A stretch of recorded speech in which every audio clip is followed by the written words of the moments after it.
What's up, bitches? It's Medija, and today we're telling spooky stories in the middle of the night. Dun, dun, dun.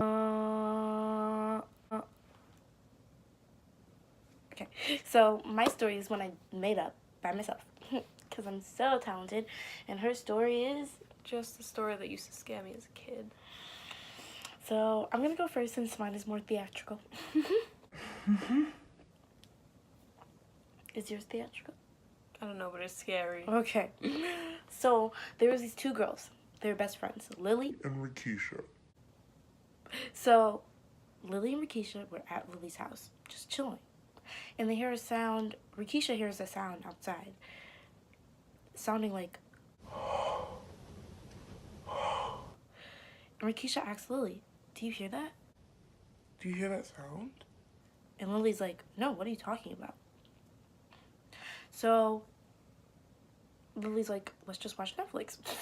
So they start watching Netflix, and about 10 minutes later, they hear the sound This again. is not sponsored. Oh yeah, not sponsored by Netflix. But they hear the sound again. Louder this time, like. And Lily hears it, and she's like, "You heard that too?" And Rikisha's like, "Yeah." Yeah.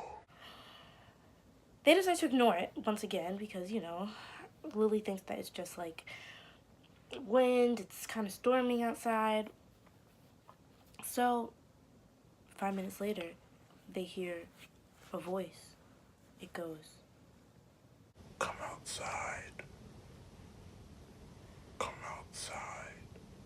and they get this odd feeling that they should go outside. And they don't, though. They don't. They just decide to ignore it. They close the window and start watching Netflix again. And not too long after, it gets louder. "Come outside. Come outside." And Lily goes, "I have to go outside." And Rikisha's like, "Don't. What are you talking about? Don't go outside." And Lily's like, "But I have to go outside." And she starts walking to the front door. And Rikisha's trying to stop her. She's like, "No, you're going to die. Like, they're going to kill you. Blah, blah, blah, blah." And at the front door, Lily's like, "They need me outside." And then she closes the door. Lily sees this figure in the trees, tall and wearing. This is fucking slut. Shut up. And wearing a tuxedo. with a white. Shut up. Wearing a tuxedo with an all white face.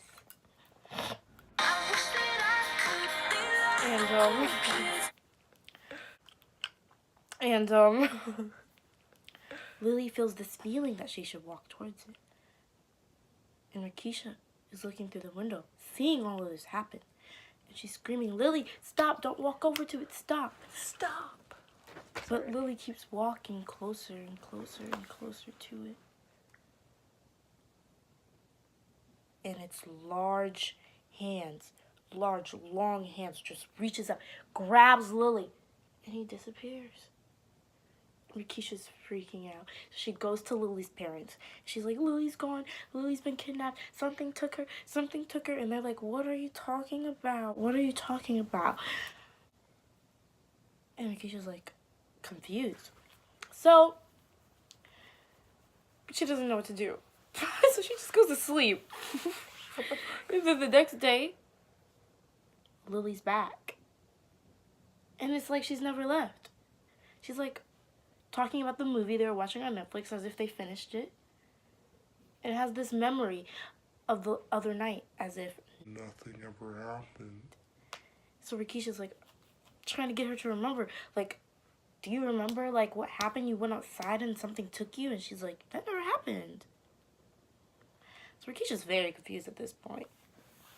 So Rikisha goes home. She gets on her bed. And she goes in her closet. And the first thing she sees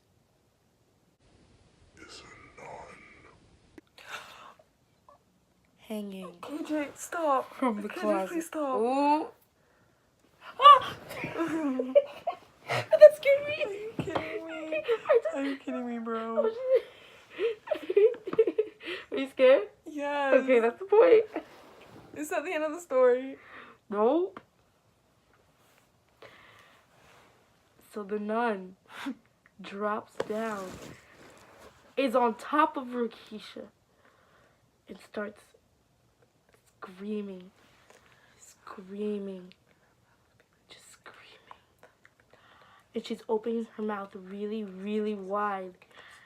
And then she eats her. The nun eats her. And with her blood, makes a cross, an upside down cross on the wall. Okay. And basically, Lily gets killed by Slenderman. Okay. Now it's time for my story. that scared you. It did until the nun ate her. And then I was like, okay. Okay, so. Eve was the average teenage girl. She was 16, 17, and at this point she had not gotten a job and passed her time by babysitting for her neighbours. So one day, it's a regular Tuesday night, she goes over to her neighbour's house, as she does every Tuesday night, and starts watching the telly while the kids are upstairs. The parents go out for dinner and they say, if you need anything, just call us. So, as Maeve is watching the television, she gets a telephone ring from the home phone, so she picks it up. Hello, she says. Hello? All she hears is a deep voice saying, Have you checked the children? so Maeve goes, who is this? And the person on the other end just hangs up the phone. So Maeve goes, a little suspicious, you know, how did that person know there were children in the house and stuff? She goes upstairs and checks on the children. All three of them are sleeping sound in their bed. They all slept, the three of them together, because they were young children. She goes back downstairs and continues watching the telly. About an hour later, she gets the phone call again. Answers the phone. Hello? Have you checked the children? So she goes upstairs again, after hanging up the phone and calling him a little bit of a psycho. Checks on the children briefly, and they're all sound asleep. She goes back downstairs.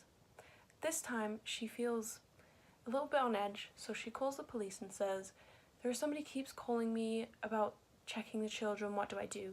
And the operator on the other end just says, okay, next time he calls you, we're just going to listen in and try and keep him on the phone so we can track his IP address. So about 45 minutes later, she gets the same phone call. Okay, so she answers the phone. Have you checked the children? She says, excuse me, who is this? All they say is, Have you checked the children? over and over again, a constant loop. And by that time, the other person had already hung up the phone, and directly she gets a phone call from the police saying, get out of the house right now, forget the children, get out of the house. So she gets out of the house, and about 20 minutes later the police turn up.